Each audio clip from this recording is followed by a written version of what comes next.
Hola, bienvenidos una vez más a esta instancia en la que estamos conversando acerca de fe, espacio público, gobierno, política y nuestra cosmovisión cristiana. Una vez más, Saray Jaramillo, Ángelo Palomino y Javier Castro les damos una cordial bienvenida. Me gustaría que en este capítulo, a ver si podremos profundizar en lo que respecta a lo que algunos han denominado como dualismo gnóstico, ¿no? Esta separación entre una vida privada, una vida pública, entre que el Señor es solo Dios de un día, el resto de la semana, por así decirlo, Dios no está presente. Y este sofisma o engaño que muchas veces también lo hemos reiterado en el espacio de la vida pública, la vida política, ¿no? Casi que los cristianos no podemos pronunciarnos en torno a lo que tenga que ver con economía, medio ambiente, y solo se nos vincula a temas, por así decirlo, pro vida, ¿no? O temas valóricos. Pero Dios es Dios de todo. Dios está presente en la educación, Dios está presente en la ciencia, en las tecnologías, en distintos otros aspectos. ¿De dónde viene más o menos esta idea? Y sobre todo lo pregunto a Ángelo, Sari, en relación a que muchas veces se ha utilizado este verso que al César lo que es del César y a Dios lo que es de Dios. Esto es una interpretación quizás forzada, no está del todo correcta, cae en el dualismo gnóstico. Ahí comenzamos esta conversación a partir de esas preguntas. Sí, bueno, esta idea del dualismo gnóstico es una idea que nace en la Grecia antigua. Es una idea principalmente neoplatónica que se infiltra en el pensamiento y la fe de la Iglesia de los primeros siglos, y supone la idea de que lo espiritual está totalmente alejado o es un mundo aparte, digamos, del mundo material, ¿eh? Que es un poco la idea de esta teoría de las ideas de Platón, donde él sostiene una especie de dualismo ontológico. La realidad, según Platón, se divide en dos dimensiones, el mundo de las ideas y el mundo de lo sensible, el mundo inteligible y este otro mundo más terrenal, que tiene que ver más con lo físico, y en este otro mundo, en cambio, que es el mundo de la idea, donde habita la idea del bien, de lo bueno, de la belleza, etc. Y eso de pronto hizo mucho match con algunos pensadores cristianos de la época, Agustín, por ejemplo, entre otros, y de pronto, sin buscar explayarnos mucho más en eso, pero se termina cristalizando en el pensamiento de muchos cristianos, y sin darnos cuenta hoy día, aunque alguno tal vez no conozca ni ideas de Agustín ni de ningún filósofo griego, muchas veces vivimos una vida gnóstica, donde separamos lo espiritual de lo natural y donde reducimos lo espiritual, o la esfera, por ejemplo, de lo sacro, a congregarnos un fin de semana, a venir a un culto, y entonces de alguna forma relegamos a Dios y a nuestra vida de fe a un espacio muy acotado, muy específico, y el resto de nuestra vida, por ejemplo, nuestro quehacer profesional o nuestra vida incluso dentro de nuestro hogar o afuera en el espacio público, a propósito de lo que estamos hablando, queda totalmente fuera, desconectado de la vida de Dios.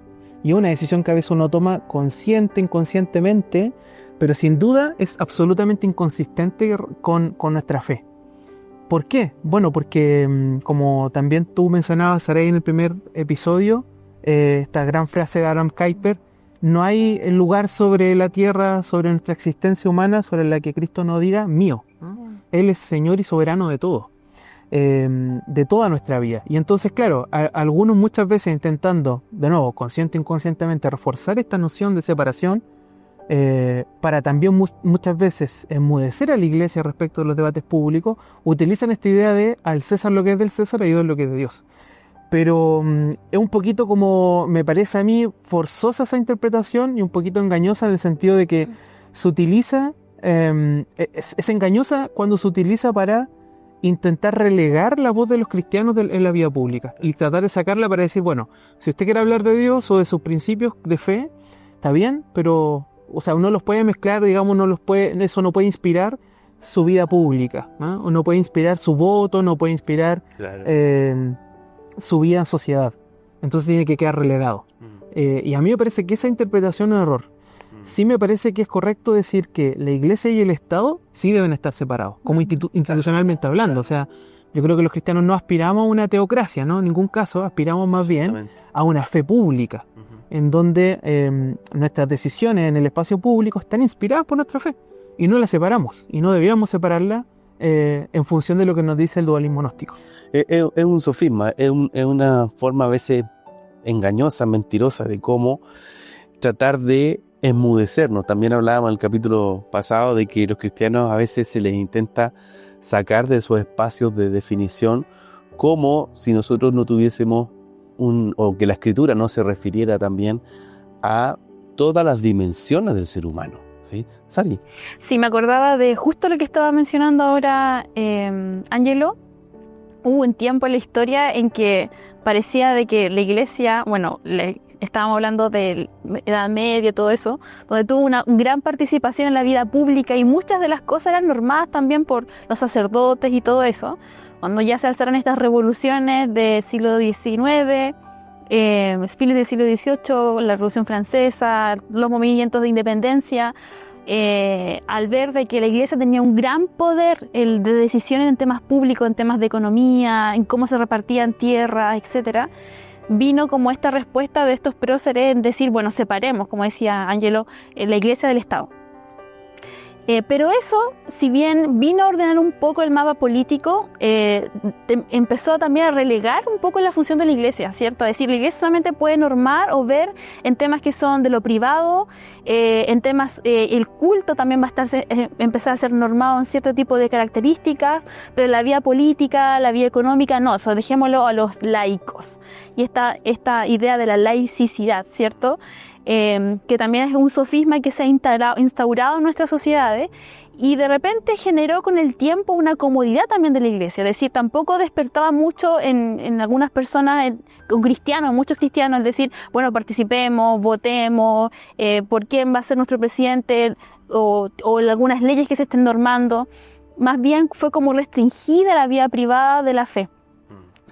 Pero nosotros creemos que si bien tiene que haber un ordenamiento institucional, eso no quita que nosotros tengamos voz y tengamos interés en estos temas y que tengamos que participar de ellos. O sea, es totalmente errada pensar de que la Iglesia, porque es Iglesia o si tú eres cristiano, no puedes opinar sobre economía, no puedes opinar sobre las políticas de tu país, no puedes opinar sobre los medio ambientes, sobre las ideologías que se están presentando. No, es una idea totalmente errada. Lamentablemente muchos cristianos sí lo creen todavía y es una mentalidad, yo creo, que se ha instalado en la Iglesia que ha sido difícil de erradicar. ¿Cómo lo ves, Javi?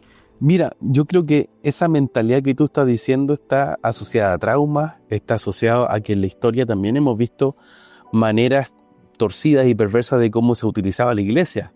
O sea, hablamos del constantinismo, por ejemplo, cómo con Constantino del siglo III en adelante va a existir un modelo de unión Iglesia-Estado que instrumentalizó la fe.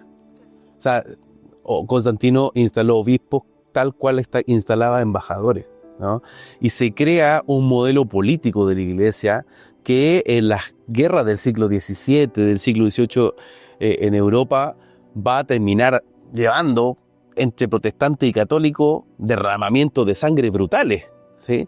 Entonces, por un lado, tenemos un modelo que no la idea de la clase media, perdón, de la Edad Media que tú mencionaste hace un rato atrás, ¿no? Como en la Edad Media también hay un entendimiento de la fe que es totalmente fuera de foco, ¿no? Y uno lo ve en los mismos discípulos de Cristo. Yo siempre digo esto, que entre los 12 uno ve reflejada la sociedad de época, ¿sí? Tú ves un publicano, es decir, un colaboracionista del Imperio Romano, alguien así como muy en una posición pro-Roma total, pero por otro lado tiene un Simón el Celote que es un revolucionario de época. O sea, él decía, Cristo viene a traer la revolución. Entonces, y en medio de eso también tenías a Pedro, un pescador, que tenía opinión fuerte, dura, consistente. Entonces vamos a ver que entre los 12 hay matices distintos, y Jesús dice algo, dice, mi reino no es de este mundo. O sea, termina con las expectativas de toda una tradición judaica de la revolución de los macabeos contra los griegos, ¿no? que ellos pretendían un Mesías militar, un Mesías político, y eso es lo que también algunos hasta el día de hoy pretenden, ¿no? Solo un Mesías que resuelva políticamente los hechos. Bueno, este Mesías viene y dice, mi reino no es de este mundo, y tiene un conflicto con Pilato, ¿no? Que es asociado a la verdad, asociado a la autoridad. Ahora, ¿dónde yo veo que esto se resuelve muy bien? Pablo lo dice, Pablo lo habla en Colosenses capítulo 1, 15 y 17, dice, Él es la imagen del Dios invisible, el primogénito de toda creación, dice, porque en Él fueron creadas todas las cosas, tanto en los cielos como en la tierra, visibles e invisibles, ya sean tronos o dominios o poderes o autoridades, todo ha sido creado por medio de Él y para Él. Pablo supera toda esta visión dualista gnóstica diciendo todo ha sido creado por medio de Él o para Él, invisible o invisible, y ahí pone la iglesia, ¿sí? En un reino que no es de este mundo, pero que también hace visible el reino de Dios en este mundo. Y eso también va a involucrar que nosotros seamos sal y luz, como hablábamos en los capítulos pasados, en medio de estas situaciones que se han venido dando por los siglos. Yo quiero preguntarles en torno a las ideologías, ¿no? ¿Cómo ustedes ven, de alguna forma, cómo la ideología va moldeando el corazón y el entendimiento? Que el capítulo primero hablábamos de la palabra forma una imagen, ¿sí? Y la imagen lo que hace entonces es crear una estructura de pensamiento. A eso hoy día también se le llama ideología. ¿Cómo la política de alguna manera sintetiza modelos ideológicos? Y como cristianos debiésemos desenvolvernos frente a esto.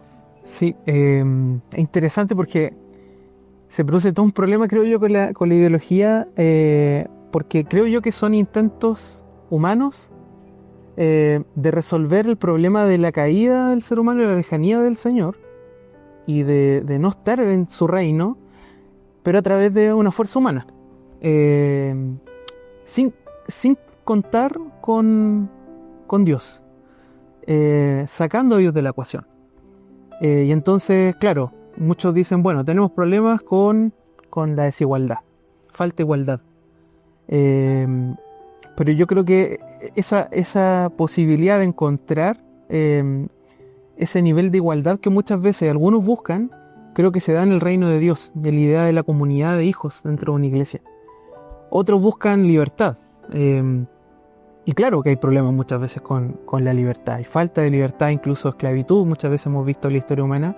Y también hoy día contemporáneamente también otras formas de esclavitud, como la trata de personas, por ejemplo. Pero creo que la forma perfecta de libertad solo la podemos encontrar en el reino de Dios.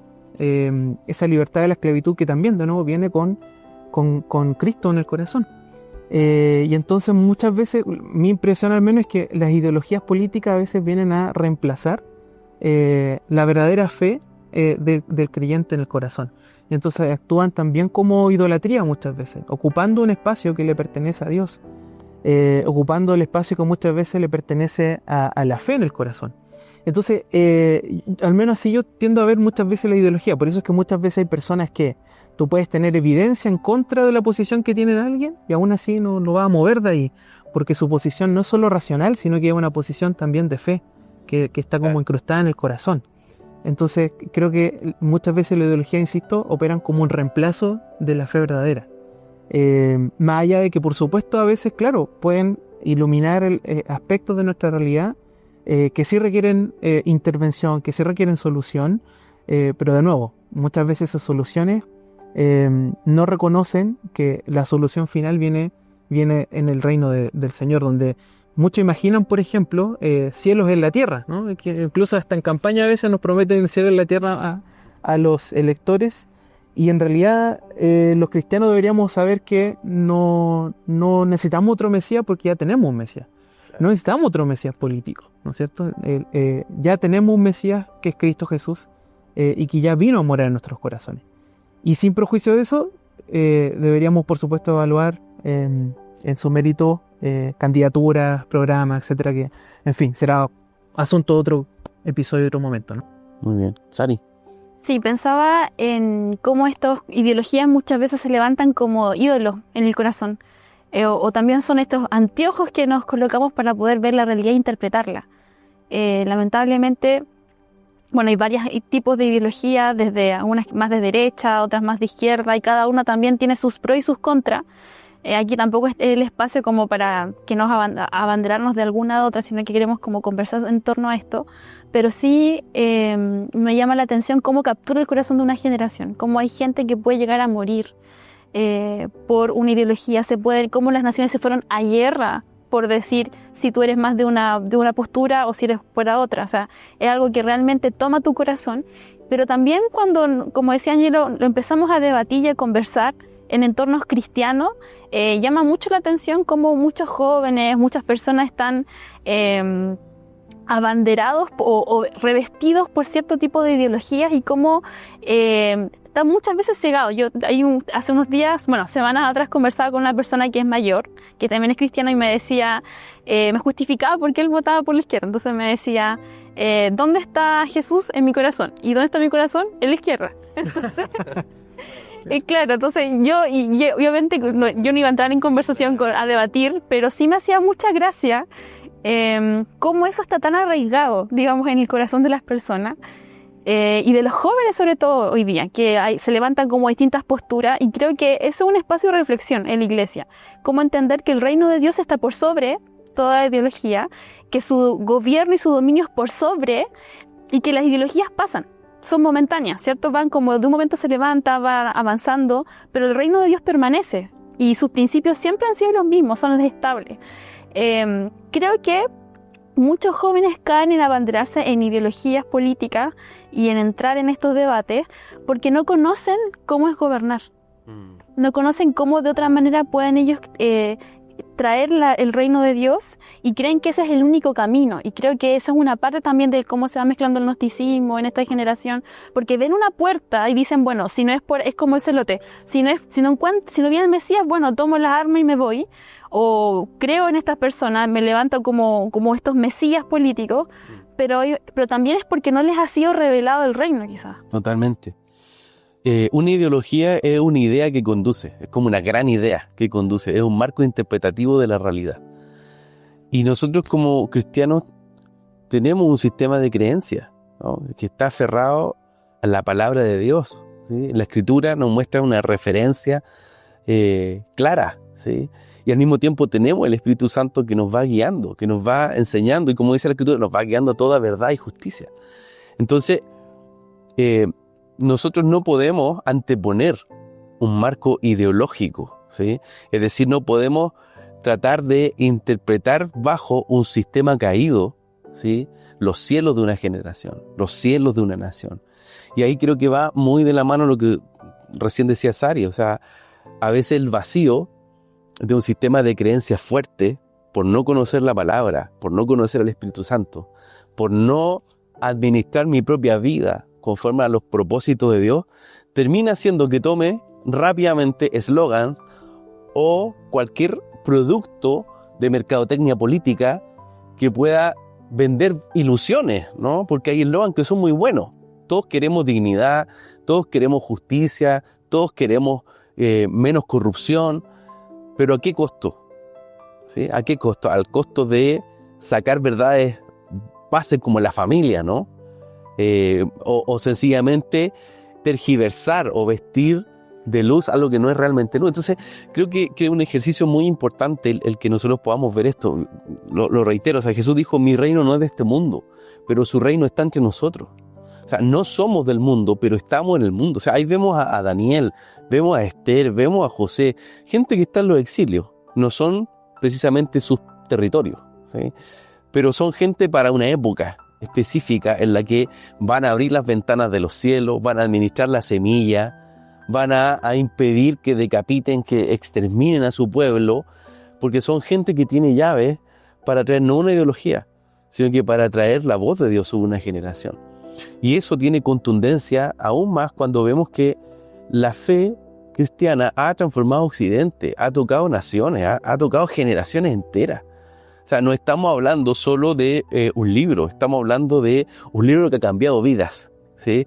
De una fe que ha transformado el corazón, pero también la forma de pensar.